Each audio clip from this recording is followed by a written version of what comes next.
Okay, good morning, everyone. And hello, Bryony. Welcome to my podcast, Minecraft Peace. So good to have you. How are you today? I'm amazing, actually. So really good. And it's a real pleasure to be with you as usual. Oh, So thank you so much. So it's my pleasure to have Bryony as my guest on my podcast today. I'd like to introduce Bryony a little bit before we dive into our interview. So Bryony is a mother of three. She's a business owner, and I've known her for about 2 years. And the reason I wanted to speak to her today is that I think that her story, her life journey would be really inspiring to any parents who have sensitive children, neurodivergent children, children who maybe struggle within the educational system. Because Bryony, your journey has been a real example of how you can make things work if you commit to it. And I just really wanted to spend this, I don't know how long, 45 minutes asking you a question about your journey, because I think it would be really helpful to other parents. I am speaking to Brioni from Chippenham, but Brioni has actually relocated to Northern Ireland, and that's part of the story. And I met Brioni, about 2 years ago, and I love how the universe brought us together, because I was trying to do my best, carry on doing what I can within my business during lockdown. And I jumped on this networking meeting organized by a beautiful supporting Facebook group for female entrepreneurs and small business owners in particular. And it so happened that I needed help with building a website for my business, and Brioni, one of her children, needed support. So I just love how how universe brought us together so we can help each other out. So Brioni, you have, maybe tell us a little bit about your family. I said you're a mother of three, but maybe you can introduce your family to us a little bit better so people can understand. yeah, sure. Thank you so much. Like I said, it's a real pleasure to be here. And I think one of the key things for me is, no one really consciously creates a family. Sometimes you consciously do, but you do understanding what actually is entailed in having a family is kind of like an unspoken thing that happens. So I actually was working in quite a difficult job at the time. So I was working full-time, probably 60, 70 hours as a supply chain manager. And we were actually, my husband was working full-time as well. So like most families, you're kind of out of the door at 7:30, back in the door around 6, and as a couple, that works great, because you've got the evenings to spend together, go back out for dinner, and it's a very different lifestyle to when children come. But of course, I personally had gone, oh, this is be fine, it will just happen. And your life won't really change. Now, I think everyone listening to this will go, oh, it changes so much. And one of the things, I had my children when I was 35. So I had been, I was working really in difficult roles, but that's what I wanted to do as a career. And I think some of you may relate to working in a corporate lifestyle. You do have that mindset of wanting to achieve on a career level. And it is quite hard to be the one that has to step down and to have a baby. Now, some of you would have met my husband, and he would willingly maybe have a baby for the fact that he wouldn't have to work. But yeah, we had Theodore when, like I said, when I was around 35, and he was a surprise really from us going to New Zealand, and then I came back and fell pregnant with Theodore quite quickly, and yeah, we got married in that time. So yeah, Theodore was born in January, and that's the start of kind of the family. Career-wise, nothing changed at that point. And quite quickly we had my daughter, who is amazing, Hattie, and then I had Irish twins. So 9 months later I had Hugo, who is not born in the same year but born within 12 months. So it became quite a big family quite quickly, and added to some of the complexity that we're going to talk about as well today, I think. So wonderful. So how old are your children now? So Theodore is 12, 12 and a half. Hattie is 10 and Hugo is 9. So for those who obviously wouldn't know, so Theodore is the child that is neurodivergent, is on the autism spectrum. Hattie, I would say, is a very sensitive soul herself. I only briefly met Hugo, but I haven't worked Hugo's with Hugo. him. Hugo is Hugo. So it sounds like you were just trying to keep everything ticking along. But obviously with 3 children, I understand that there came a point where this wasn't working anymore. Would you tell us a little bit more about that? Yeah, so really with Theodore, we were doing what most people have to do, is have wraparound childcare. So we were utilising, so he went into nursery and had some amazing key workers who worked with him. They are beautiful souls in themselves, those who work at nurseries, and, you know, kind of nurture a child through those really early years. So Theodore went in at 9 months old, and he has always been a really quiet baby. There was no concerns because there's from a behavior side, he's quiet, and, you know, would just quietly do what he wanted to do. So there was never any concerns until he got too close to leaving nursery, which is around sort of the 3.5, is that he was, the key workers realized that they were unable to really communicate with Theo. A lot of it was non-verbal. Now, when you're in that environment and they're quiet and they're still responding, you kind of don't realize that you're not talking, because he understands, you know, the movement and sort of the sign language of what you're wanting to do. And plus you have peers around you. So he actually connected with a lovely child who was a close friend of his until all the way into school, who actually was doing the talking for Theo, and also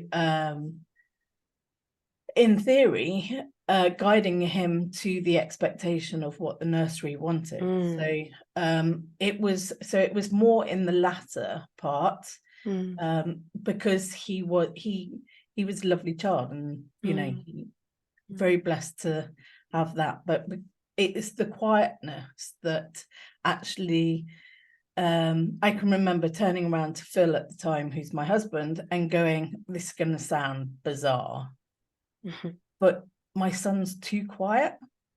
He would sit there and you, in a bad way, you would forget he was there. So it's that kind of disappearingness that actually alerted us to, is there something that we're missing? Because I personally felt like I was missing a child.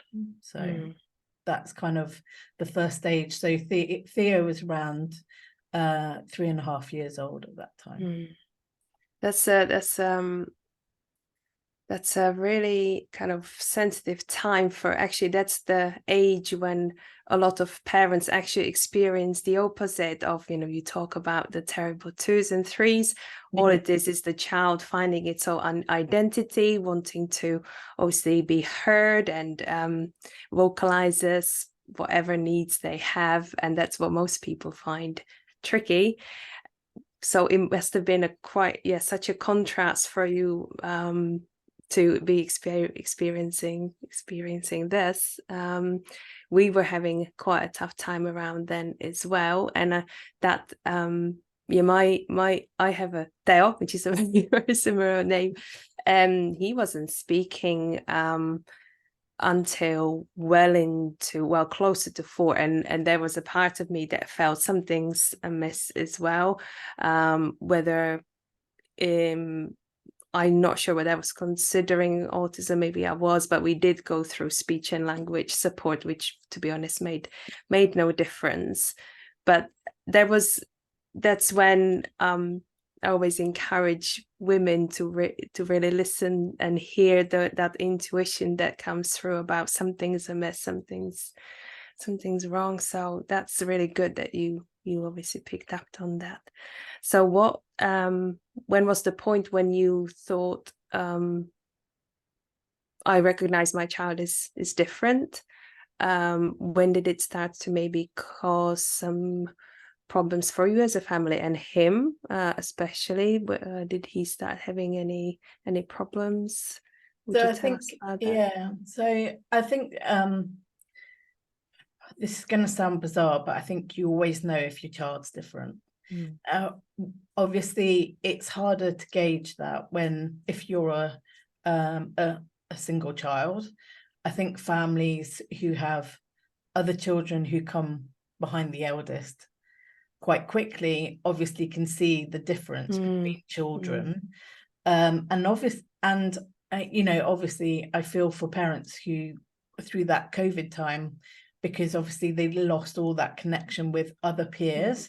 So you're always kind of, it's not comparing, but you're just checking that within your network, your child is maintaining the same level as other children. And that obviously everything is going well.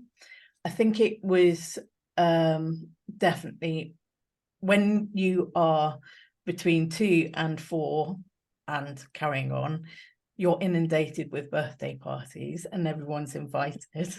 So I wish that still happened in adult life, but we noticed obviously that his peers would wrap around him, but he wouldn't really acknowledge the peer support that he was getting. It was never questioned. Children are naturally seem to understand how a child needs to be helped. And we saw this going all the way through into the school life as well for Theo, but focusing specifically on those early years. Like I said, he had that incredible child who had a physically disabled sister, so was already in tune with kind of that connection, and both of them just adored the bones of each other. So he was always looking out for Theo. During that period really was reaching out, as in the sense of there was more frustration coming in. So there will be certain things now that he can't do. One of the biggest things that we struggled with is actually sleeping. So really early on, and again, every parent struggles with a child independently sleeping in their room, and we were inundated with, this is how you do it, this is how you can resolve it. To be fair, there was obviously where you let them cry, which we could never do. The biggest thing for me is he would make himself physically sick as a baby. So actually you would go in, when we first started, we tried to do all of these things, especially from sort of grandma's advice and things like that. Try this, let them cry, let them be independent, you would go in, his bed will be covered in sick, so you'll literally put him in the bath. Do you know? So it got, Wow. you could hear it, and to the point of we had a pillow for him, so he was carried around on a pillow as a baby, because he wanted that connection, that feeling all the time of being.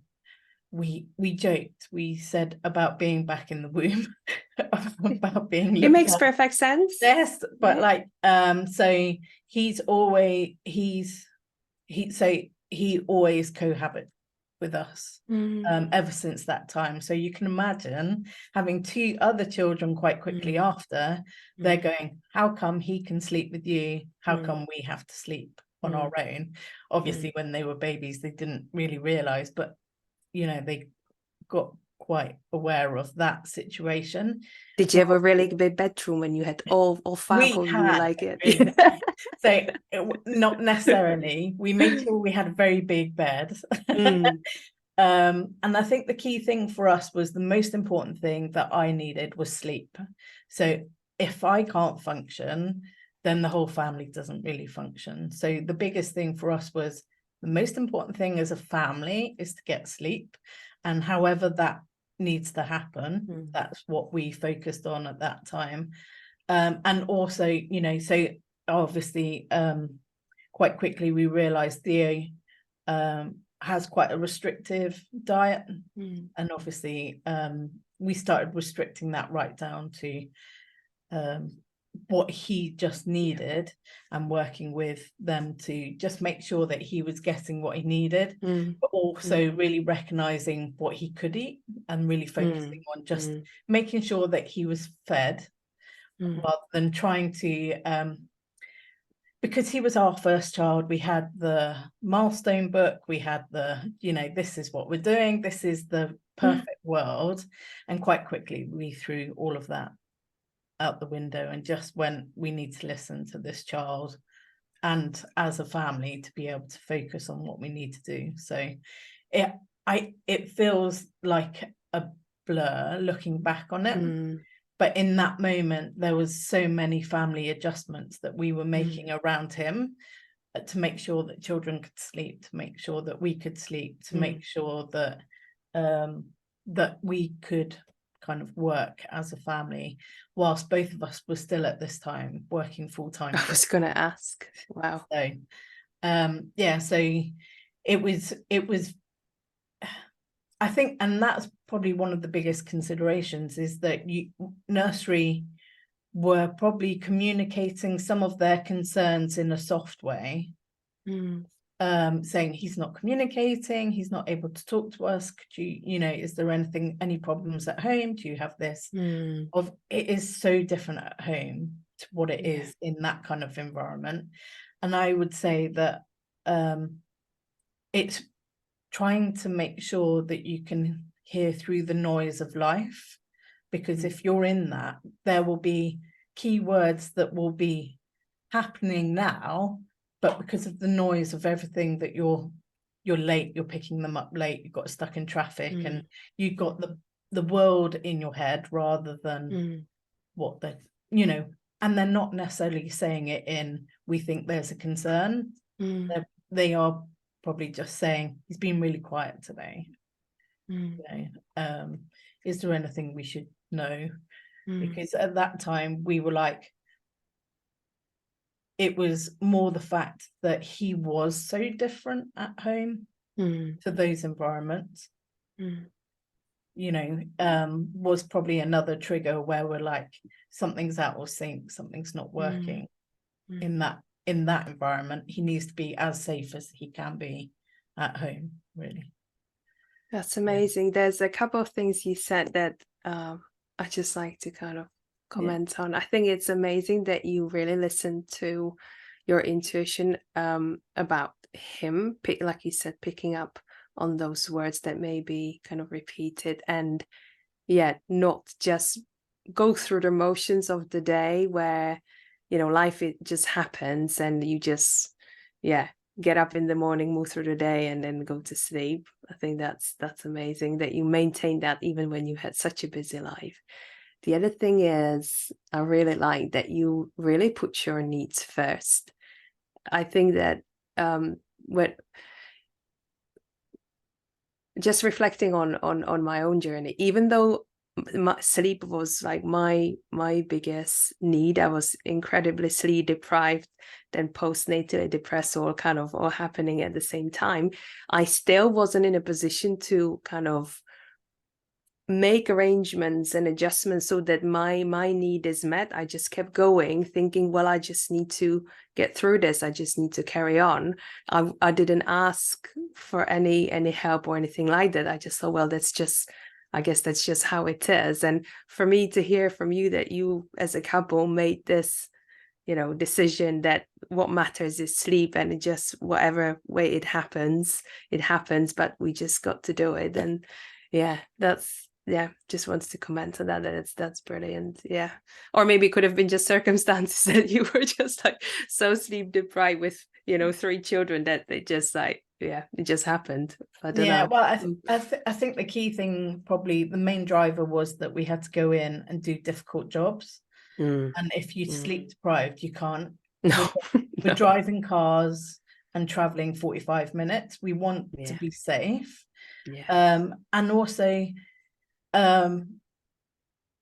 you get so much advice coming at you that you have to just kind of inwardly try and really take that conscious decision of what works for us. And it is something that I see a lot of families do struggle with, is there's constant, well, I think you should be, we got thoroughly supported by families who understood the sleeping. But of course, there's generations who were there going, you need to get them out of your bed. So there's such a social divide on what help is necessary, that we just took, and I would say it's not being ashamed of it, but we just didn't speak about it, because what happens behind your doors is your information. But I know that I've spoken to lots of parents and sort of said, you just need to do what suits you and you as a family, because you're the ones who have to get up and face the next day and the next day. When it gets to 5.5, it is a lot easier. So there's when the child hits 5.5, I do think they really do step into that shoes. But it is about really enjoying those early years, but making it about what you want to do with them, not about what the books and the. I can relate to that. I found it really hard to just listen to my instinct, even though it was getting louder and louder. But I was just like, well, there's all these books, and then you look around like, how come that child is sleeping? What am I doing wrong? Like, I was always turning it like towards like, well, what am I doing wrong, and what I should be doing differently. And but that's so wise to be aware of it and act on it, even when you hardly function, when you're not sleeping. So at which point then, because I've mentioned before, you actually stepped away from your career, which by the sound of it wasn't an easy decision, because it was such a driver for you at the time. What happened? How did that come about? So like I said, we were both working full-time, had a busy family of 3. Our children were in nursery from 8, and then we would pick them up at 6. So for us, we're quite passionate about family, which I'll come to in the later part of our story. But it started feeling like the children were almost like a burden, because you couldn't quite fit everything else into the day around those hours.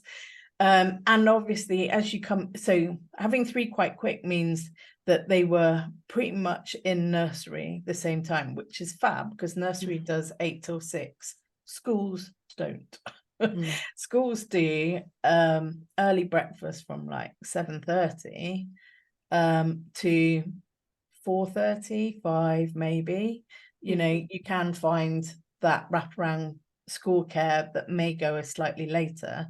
But the reality is you're then starting to realize that you're paying for the after school clubs, and you're just there going, hang on a minute, why did we have children if we see them for like an hour when they get home, fed, bathed, and they want to go to bed because they've just been stimulated all day and basically done a full day's work the same way as you have, just in a different format. So that was one of them, but also more importantly was Theo is now progressing into primary school, and we were there saying he's different, you can't just treat him like he's going to go to school. Now at this time we were starting to go down some of the medical and formal routes, but obviously these take time. So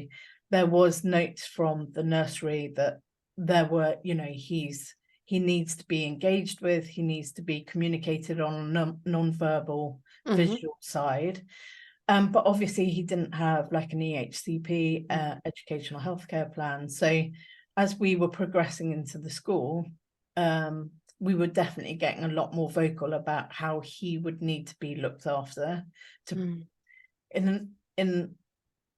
So in our way, you can imagine we're co-sleeping with him. This child is being carried on a pillow. So this child is like, to every mum and dad, your child is the most important thing in life. And he's about to go into a school that, in a nice way, is trying to get people through primary school. So as a main objective. So we there's no space for the caring, nurturing aspect that the nursery and preschool, to a point, to an extent, can provide. They're trying to get them ready for life. Sorry, I'm laughing. No, oh well, yeah. For life and whatever that entails. So, and they're obviously hands-on is a lot less. So nursery is one worker to probably 9 children, whereas obviously he's going in a classroom of 30 and there's 2 teachers for the whole 30, so it's very different care in there. So that's probably where we were starting to get a lot more vocal and starting to look. This is where we went to the GP, and that was the first trigger into the medical routes of we think something's different with our child, but we need some help, because for us to go to the school and say he's just quiet is like a godsend to the school, not necessarily going to drive the right kind of help. So did this, at this point, the reason you decided to kind of start to see GP, get some sort of assessment for it, was it to help you kind of understand what is going on with him, or was it more for the fact that he can receive the support at school, and you already kind of knew that having an assessment, an EHCP plan would be the route for him to kind of receive support? I can remember specifically saying to Phil, if it's something we can fix, I want to be able to fix it. We're both earning a lot of money. Money is really not an issue, and we were really fortunate in that sense. So if there was something that was just not working or medically wrong, to make sure that he could be fixed and he could be a normal child. I say all of these words in sort of invert commas, normal child, because every child is different, but like enjoy life and really get involved in what life is for a child.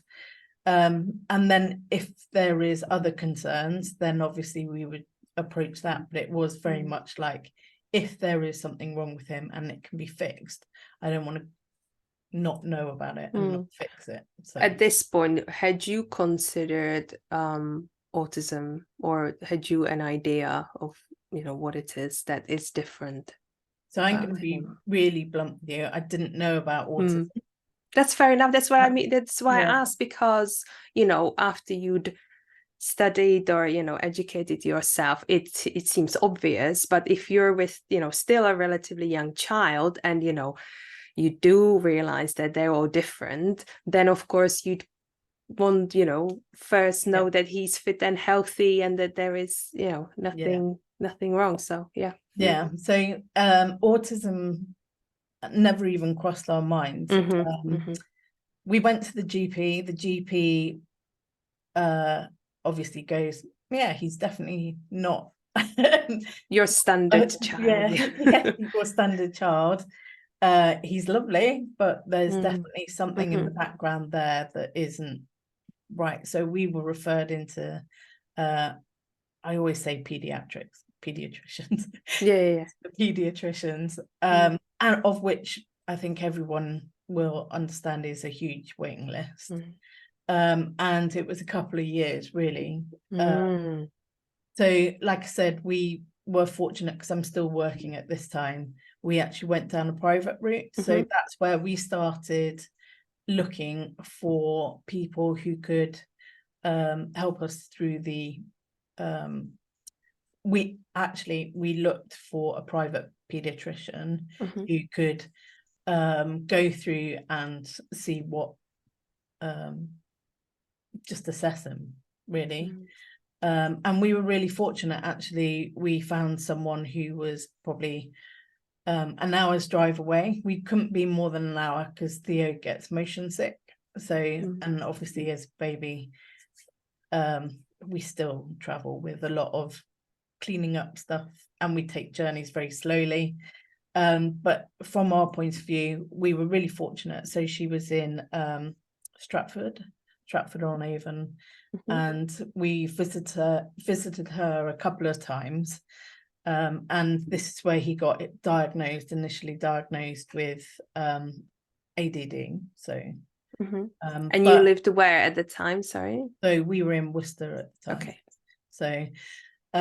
So he got diagnosed with ADD, but with the note of, because he was so young, there are other complexities behind the back of that.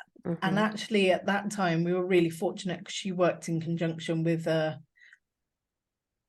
no, not physiotherapist, educational psychologist, who actually sat with him at the same time. Wonderful. And she was looking for that autism trait. And having those two working in conjunction with each other was very much, I had like almost a full report there and then from two different high-class professionals saying, so he's not autistic, but he has ADD, but he's also 4.5 and doesn't really talk. And one of the key phrases that I took away, and obviously in subsequent visits, was he has chicken and egg. It's one masking something else. So she said that it always comes with, there's a complexity there that will need to be unpicked.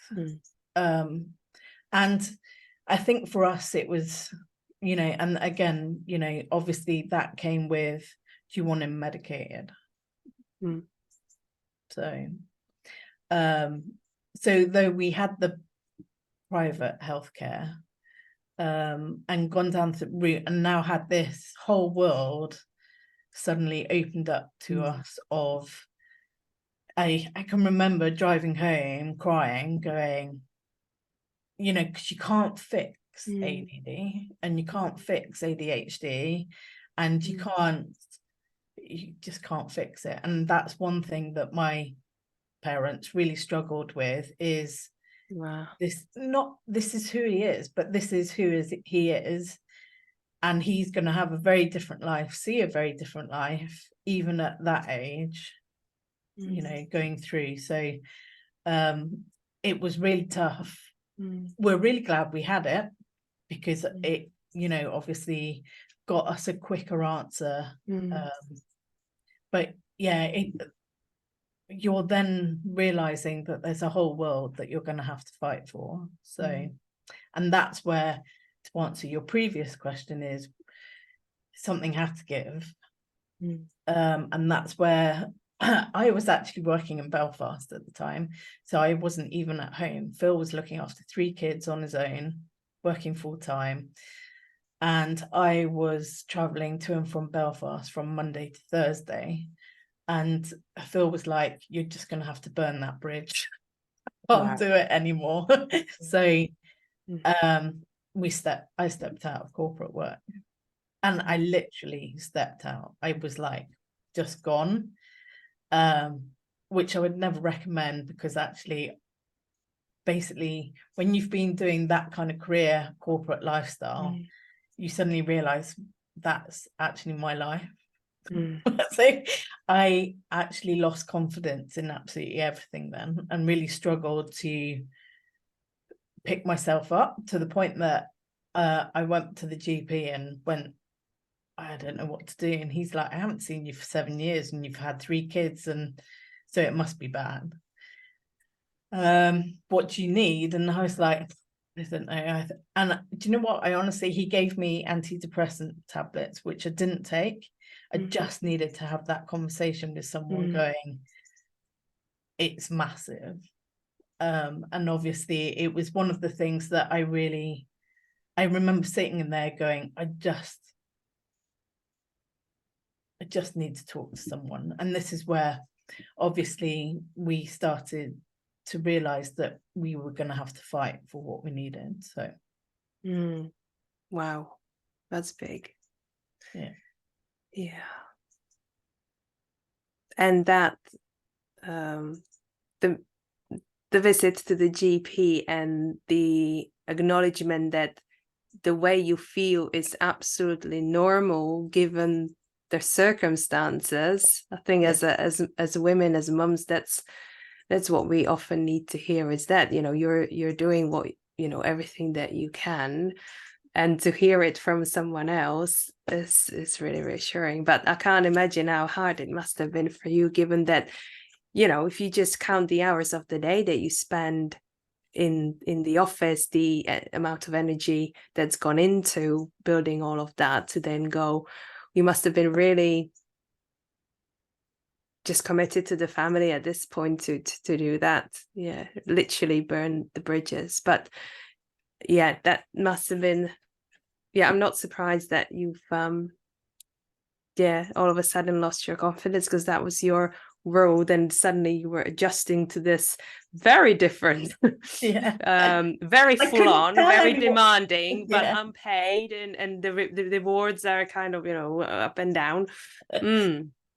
Must have been, they're very courageous, but at the same time, I sense your will and determination, and you're like big heart for it, like, no, we're gonna make this work, no matter what.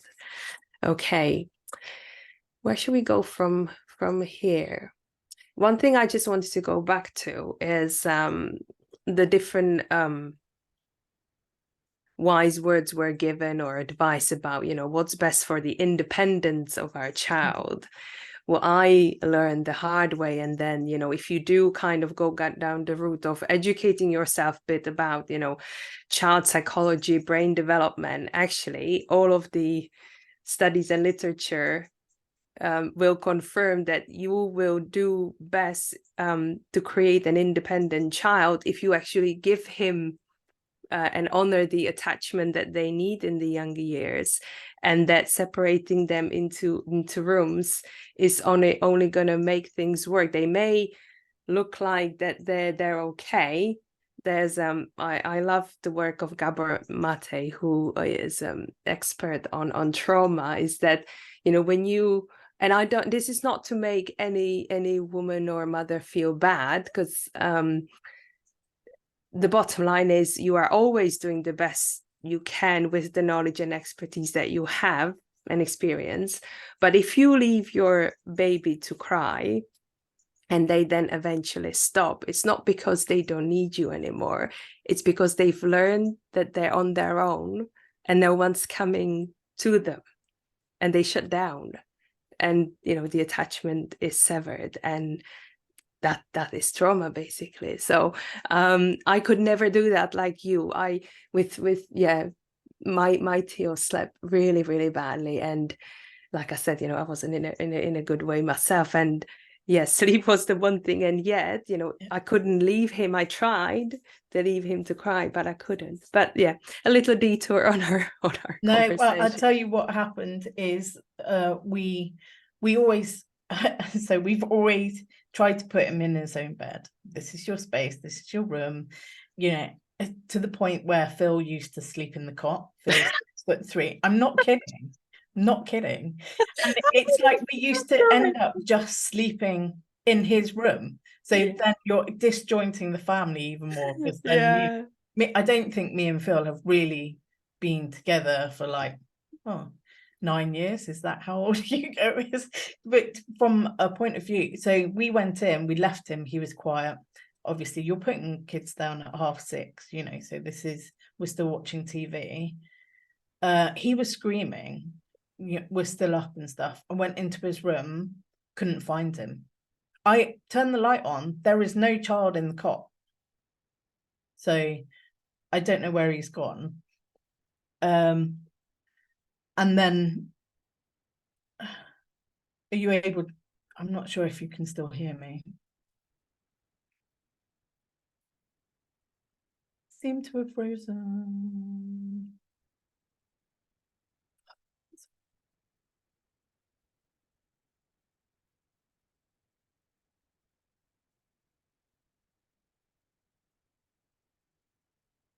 Hattie, has the internet gone down?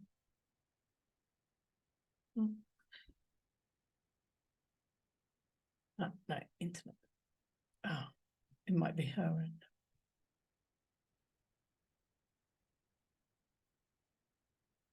Seem to have lost Katerina, so I will wait for her to join. It was me yesterday who had lost internet, so I'm hoping it's not me.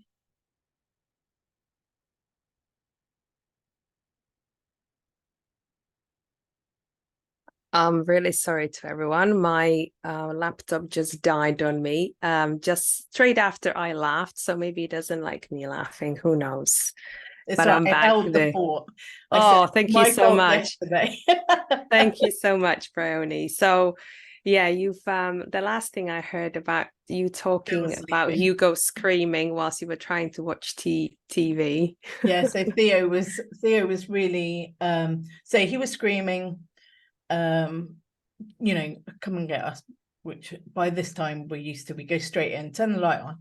There is no baby in the cot. There's no baby in the room, yet we can still hear him. He's gone quiet because he knows we've come in. So we frantic, where are you going to search? You put him in this room. He was under the cot. Now, you know how low those cots are. He was right.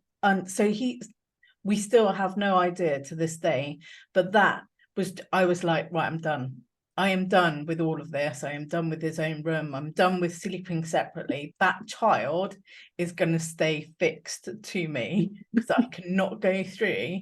Now, that house, we were living in Kemsey, just outside Worcester at that time. I have laid down in that room with him and felt things on my hands. So we just think there was something wrong in that room. But that was I can remember that vividly, and looking in the cot and going, but he's not here. And Phil's like, what do you mean he's not here? Like, we've literally just put him in that room. So yeah, we were like, right, yeah, we're done. Wow. Did you move your house straight after that? Yes, pretty much. We did. That started our kickstart of our journeys into finding spaces, safe spaces for and actually we stayed in Kemsey, but we quickly, we were looking for houses at that time anyway, and a lovely corner house had come up, we walked in, the lady who was there was moving out of a fairly big house. I gave her the Hattie at the time. So she was bouncing Hattie, and she goes, "You can have the house. This child is amazing." So that was our move out of that house. And that's where we were like, well, let's really make sure that we've got the right spaces for children to know that they've got a room, but they can always be with us as well. So I love that. yeah. I love that so much. So let's fast forward a bit, I guess, to when you and I got to know each other. I think Theo was struggling quite a lot. So by this point, he would have been in year 5. Think so. Yeah, year 5. Okay. So would you share with us what exactly he struggled with, and what help you've had for him, and at this point? So Theo at this point has got an educational healthcare plan. We've actually changed schools. So we've now moved from Worcester down to Warminster because of a job change. But so he has now attended another school, making friends and fitted in really well. The school we chose was actually really small for an England primary school. So when we joined, there was less than 97 children at the whole school. So it was a school that had a high percentage of neurodiverse children, and was in an area that in a really nice way that was difficult, so there was a high percentage of single mums, or in quite a diverse area. And for us, it was the school that you could see that it was about the child. It wasn't necessarily about the school. It was about making sure the child fitted at that school. And I can remember, and this is one of the blessings, is that actually having been at one school, I knew what I was looking for that I didn't want at the next school. So there were a couple of schools. So at this time, he already had an educational healthcare plan through the support of Worcester. And we were still going down the autism route into Wiltshire, but obviously he came with a wraparound. He didn't have any necessary learning support, but because the class sizes were significantly smaller, so he was going into a class size of 12, where he was in 38. It is quite significant to, that those changes of just making the world less busy just through class sizes is massive, because the child, Theodore, will try and stay invisible. So the bigger the class, the more opportunity he has to stay invisible. So I have to kind of let the lovely TAs know to go and find him and pull him out. So from my point of view, that's where he was there, and we connected with you because although he had all of that support, a lot of that support is around speech and language and academic understanding. We were getting more and more concerned about he wasn't, so we would have a lot of trying to get him to school. He didn't want to go to school. Now I know there's a lot of parents going, my children don't want to go to school, and there's not anything wrong with my child. School is a really challenging place for a lot of kids, but actually most kids do want to learn, do want to progress. And Theo, although he's neurodiverse, he wants to learn. He wants to find his place in the world. He doesn't not want to achieve. It's just the frustration of how he goes about and does that is very different. And he also doesn't want to be seen as different. He started, I can remember I went on holiday up to see my parents, I think it was, and it was for a longer period. It was probably the first time that I had actually left him since leaving my job. So that goes to show how long you have to put into it. But like when I came back, actually, he said to me, I need to show you something, Mummy. And he had picked the skin off his feet. So, and I can remember Daddy bursting into tears going, I didn't know. So it's that complexity of hidden anxiety that worries us. You know, there had been a couple of times previously where we had been walking around the supermarket and he just turned around to me and goes, I can't cope with the world. I want to leave and come back again. There's something different, you know. And when you've got those kind of conversations, obviously we tell the GP and stuff, but you know, you can see the hurt in his eyes where he's struggling so hard to make the world work for him. So we were constantly trying to find, I don't want him to leave the world feeling like no one helped him. That's not it at all. COVID massively helped us, as in the sense of we shielded. He came out of school, we shielded as a family for a long period of time. So they weren't in school. He came off medication, he's in a safe place. You know, we can remember talking to the pediatrician at the time, who was like, so many neurodiverse children have come off medication because they don't have to fit into the school aspect. And that's nothing against school, it's just the regime of the expectation of. So he was like, please champion that message that you know, there are other ways. But for me, you know, he doesn't want to be seen as different. It's still important to us, you know, from an education point of view.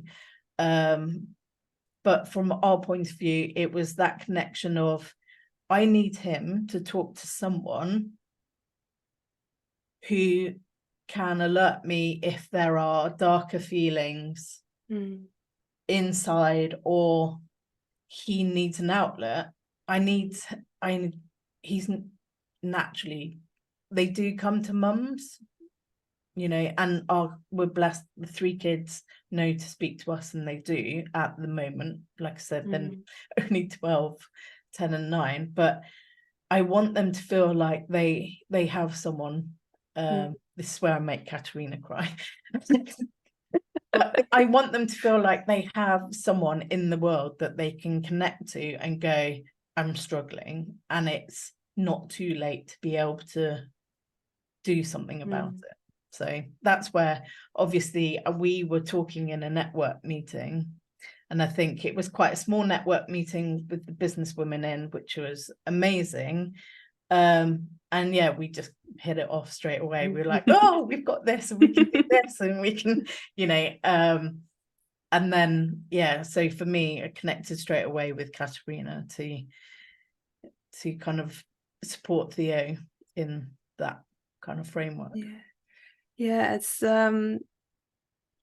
there's so much that goes on in the inner world of a child. I mean, any child really, but those who are sensitive for whatever reason, if it's neurodiversity or other way, there's so much that goes on. I think you've done an amazing job creating this safe environment that you know, that the children come to you. I think you've secured, you know, I mean, yeah, I mean, you're reaping the benefits of like the seeds that you've planted, because I think if you lay foundations like this, you know, no matter what puberty and teenage years is going to look like, you have the foundation. So I think I should pat yourself on the back for this. Yeah. And yeah, there's a lot that, you know, I respect all of the professions that help the children on the autism spectrum, just to kind of like get through, if you like, the system with the demands that are put on them. But there is, and this is, I think, there's a maybe, you know, when you've got children who like a psychologist or a therapist is not really the right sort of environment, but they do need that emotional support, and maybe a space where we can tap into that inner world. It feels like a little bit of a niche, but I'm still, you know, myself trying to make it work. I think that there's an area that's you know, a lot of the children, it's not really available for children like Theo. And it's, I love a gentleman who's he's called A.S. Neil. He set up the first freedom school, I think, in the world. So freedom schools are they're called Summerhill. They've been in existence for over 100 years. Maybe you've heard about the school. You know, non-compulsory attendance. You know, the children make decisions themselves. Is for me, it's like the future, even though it was set up over 100 years ago. And I love his quote, which says that if the emotions are taken care of, the intellect will take care of itself. So, and this is like, for me, for the future of the educational system, it's like if the child feels happy in school, feels safe in the environment, you know, his emotional state is relaxed, then they will thrive. There's just no way they won't learn.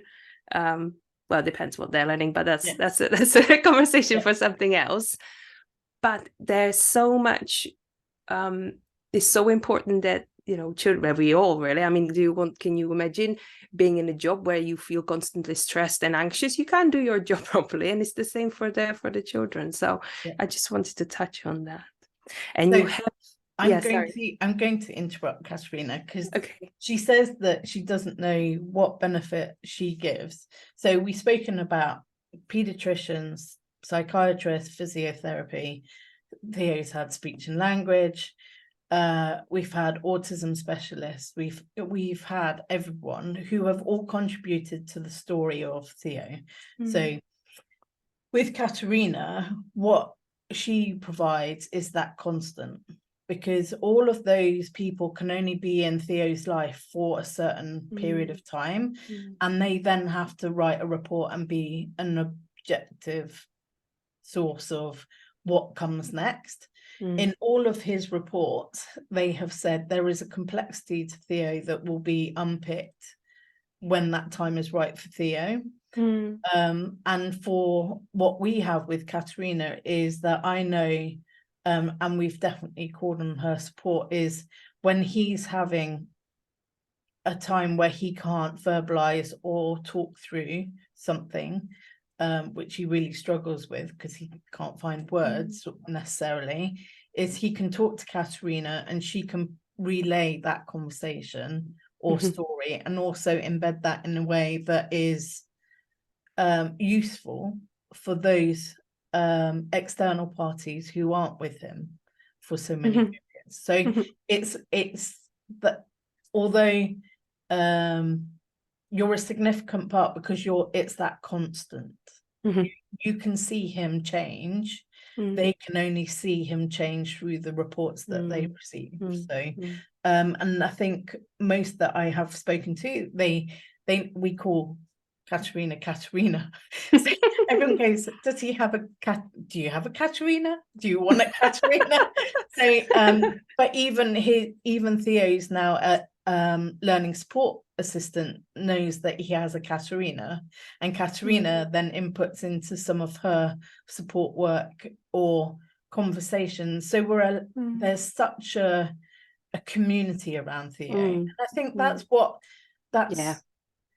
you know, this is why I try and tell the story, and I thank you for giving me the platform to also tell it, is that, you know, parents need to feel not alone or feel like their child is going to be judged. Every adult just wants to make sure that that child can get into a normal life as much as they can, and to find their pathway of whatever that looks like. But so we have a huge understanding through reports, different pathways. When someone goes, oh, but what about this? You're like, well, this was already discussed. This is what we have. Do you know what? It enables you to kind of really hold the power of, no, we know that, and this is where we're going next with our child and stuff. So, and he has this support, you know, so, and everyone's like, okay, you know, if you have that wraparound support, then there is something integral that needs to be supported in that child, because, you know, ultimately, everyone, there is a limited resource in the NHS or private, you know, from money and funds and, you know, kind of the cost of living. So you just want to make sure that you have the best there, and they won't support a child that doesn't necessarily need that support at that moment in time. So, but you're the one, you and another is the constant who needs to kind of pull those strings again and bring people back in as and when they need them. So that's I love that you basically, what you've described is like this, creating a community around the child, for them to be able to thrive. And Theo is in a really good place now from what I understand. So maybe just share with us how you kind of got to the last phase. What brought you to Northern Ireland, and then maybe we'll end it there. So we're getting on a little bit. But no, I just before you answer that,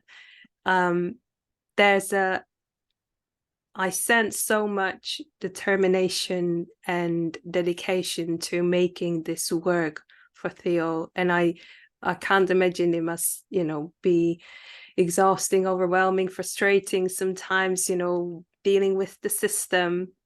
But what I'd admire, and I think that's what should be an inspiration to other parents, is just keep going, because your child can definitely lead a very happy life and thrive.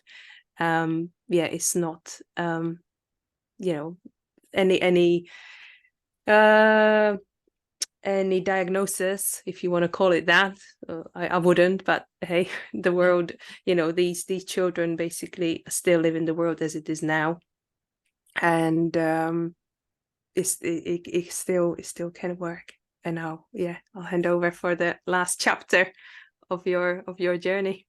So Theo, we moved actually 18 months ago. So Theo was in the last year of school, and over here, so he came into their last year. So we've it kind of all fell into place. We were during COVID, we were obviously in lockdown, and we had changed jobs, moved jobs.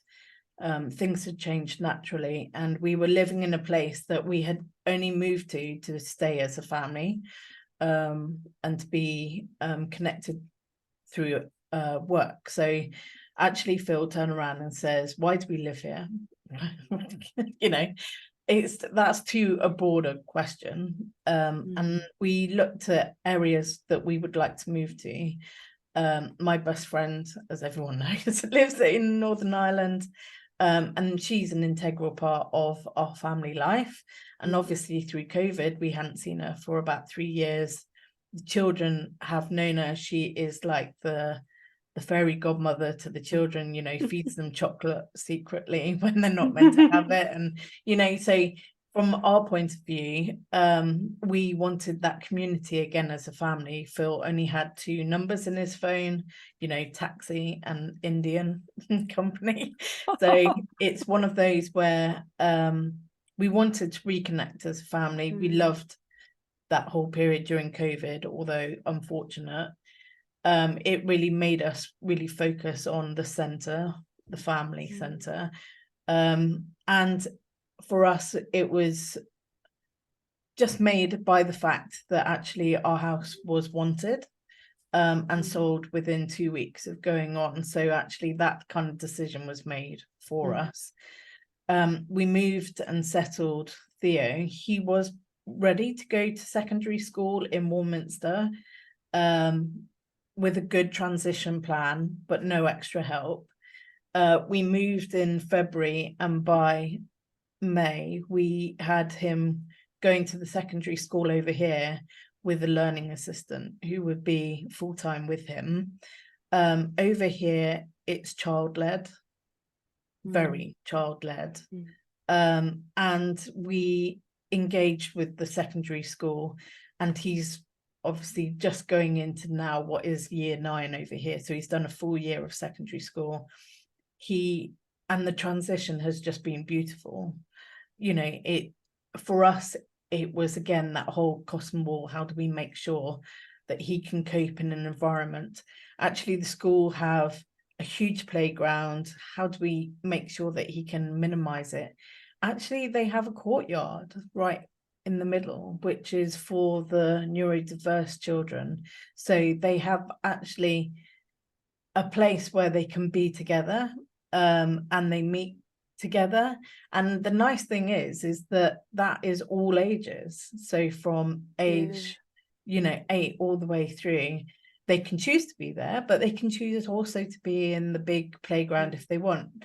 Funnily enough, they all have, they kind of converge there. So he's got, again, a peer group around him that are different ages, different aspects, who are pulling him into. Some are ADHD, so they're like, come on, let's go to this youth club and meet me in the park. And Theo's like, okay. So he's being challenged in many different ways, but we couldn't have asked.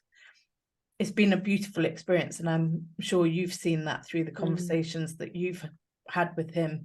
His confidence, he knows he can do anything. He seems very confident right now. And it's not the approach of we're asking. Only this morning he's like, well, this person can do this, this and this. And I went, yes, because they've put a bit more work in. Right, okay, understood. This is what, and so he's understanding, and so he's really driving where he wants to be. And I know at that school he will achieve whatever he needs to achieve. And again, he's got a wraparound support there that is invisible. He knows it's there, but it just, when he says something's wrong, suddenly we get, like any school, you get the phone calls and everything, but there is just a certain hug that happens. And I can't, I can't explain that feeling. And I'm trying to bring it into my normal work, going, you just have to hug people and make it right. But yeah, it's just amazing to see your child being hugged by a system and not having to fight. That's amazing. I wish, I wish for something similar to experience this at my son's secondary school. Well, we'll see. They have a new headmaster this year. So who knows? Yes. That's wonderful. And I know you mentioned to me that you feel proud about, how far you've come and where you are right now. And I just want to honor that. It's amazing. And it's so lovely to hear. And it's amazing. Really happy for you. Well, we're hoping you stay in our life, because you are. Oh, I if you want me, I'll gladly, as long as you want me. And that's one thing that I would say to everyone, is that it's having other people who care about your children as much as you do. So obviously Katrina has said I can't give them to her. There are boundaries, but for me it is like, my children know that they can talk to Katrina whenever they need them, and it's having that extra backup as a mum is so important. It just allows you to be a mum. And then if there's other conversations that they don't want to necessarily talk about but need to have a conversation about Have an outlet. with Hattie, Yeah. you know, because she is really sensitive, is they have an outlet where that conversation is held in private. Katerina goes, it's a nice, good conversation. We speak to Hattie, how are you? I feel great. She doesn't have to tell us anything about that conversation. You know, it's all purely between each other. She does know that you send me a text just to say, but the actual conversations are held private. And that, you know, you just want to know that someone else is there and just got an eye on what's happening and stuff. So that means a lot to me. Thank you. And to me, to be part of your family. Is there anything you'd like to leave parents with children on the spectrum or additional needs that maybe are going through a tough time right now? Is there anything you'd want to share with them? Definitely stay in touch with all of the professionals. You know, it clearly says in the letter, if we don't hear from you, we will assume you don't need our help. You have to be the strings. And there are people out there who can facilitate and help you with that. One of the ones when I was at my lowest, when Theo was young, was Sendias, because I got so much kickback from the first primary school about him not being autistic or not needing extra support, to the point where we actually went formal to the head and they had to then do a lot more. That was driven from me speaking to the SEND helpline, where you feel you're not getting the support that you need, and they actually then will provide you letters, direction. Really make sure, you have to understand that it is your child's right to be supported throughout their school years. It is their child's right to make sure that the schools and every other organisation that they work with fit that child into whatever framework that they need to do, but that child is allowed to survive and thrive. So if that's not happening, it is really formalizing that in a letter and saying we need to have a conversation. It is about having difficult conversations, and definitely in those early years we had some tough ones. I've cried, Phil's cried, you know, we're fighting the system, but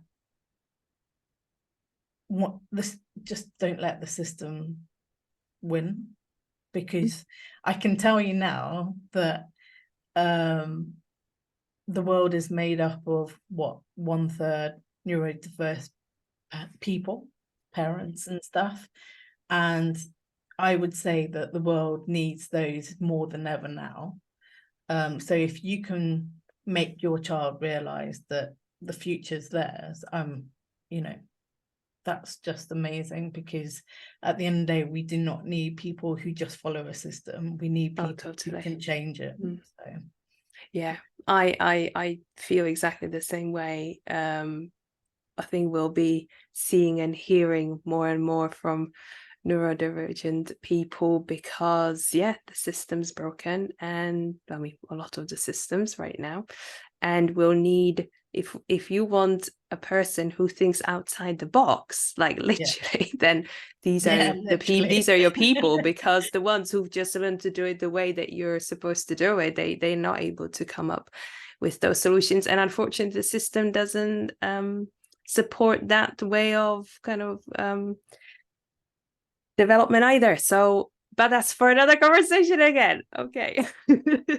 Thank you so much for your time, Brioni. I do wish you all the best, to you and your family. Thank you so much for your time and sharing, you know, your journey with me and those that this conversation reaches. Maybe when I'll post this on YouTube, and if you have a link for the send a help link, that would be really useful to have, because I didn't realize it existed. Yeah. So, any final words? No, I think I've said everything, but always there. And I will say this and add that on to the extra help, is there is help out there, and it is just Mm. about having conversations with parents who have gone through the system, because people are doing it. And reach out, and if you'll share my email address if need to, but I'm always happy to have a conversation with someone who just needs that support or whatever behind the back of them. Oh, that's wonderful. Thank you so much. Right, I'll let you go. Thank you so much again. And yeah, take good care. Lovely to speak to you. And yeah, speak soon, hopefully. Okay. Take care. Bye for All the now. best. Bye, Bye. everyone. Thank you.